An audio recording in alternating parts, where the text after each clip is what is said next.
Alors bonjour, je me présente Sébastien Massé. Je suis responsable de l'équipe de techniciens de la faune pour la réserve faunique de Laurentides. Fait que là aujourd'hui avec notre groupe d'étudiants de Saint-Félicien, on va aller leur présenter un peu nos installations, tout ça, puis l'activité de frais artificiels qu'ils vont faire avec nous.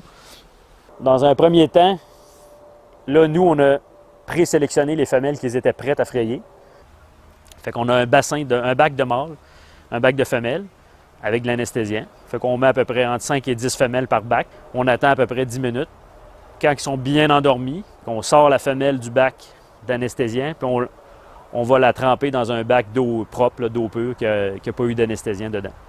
Puis après ça, je fais sortir mes œufs dans un plat de fraye, un petit plat de plastique. On a mis au préalable un peu d'eau. Ensuite de ça, on prend un mâle, même principe, on va le tremper dans le bac de rinçage pour enlever toute trace d'anesthésiant. On fait sortir la laitance du mâle, et ainsi de suite. Fait qu'on ferait une femelle, après ça, un ou deux mâles. On va mettre le plat, qu'on pourrait dire ça, en réserve. Puis là, pendant 10 minutes de temps, puis là, ça se trouve être la fécondation qui s'opère. Quand ce 10 minutes-là est passé, là, on arrive à l'étape de rinçage, c'est-à-dire nettoyer les impuretés. Puis après le rinçage, là, les œufs, ça devient clair, clair, clair.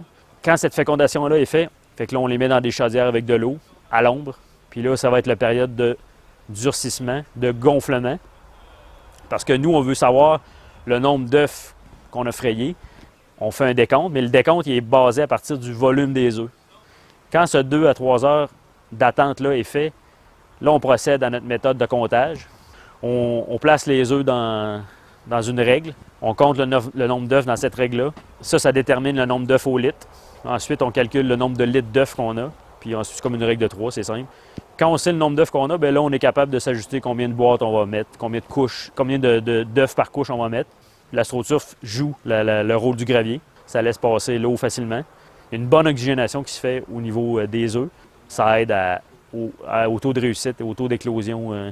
Fait qu'un coup, toutes ces boîtes-là ont été mises en boîte, qu'on va avoir mis les œufs sur les couches d'astroturf dans les boîtes.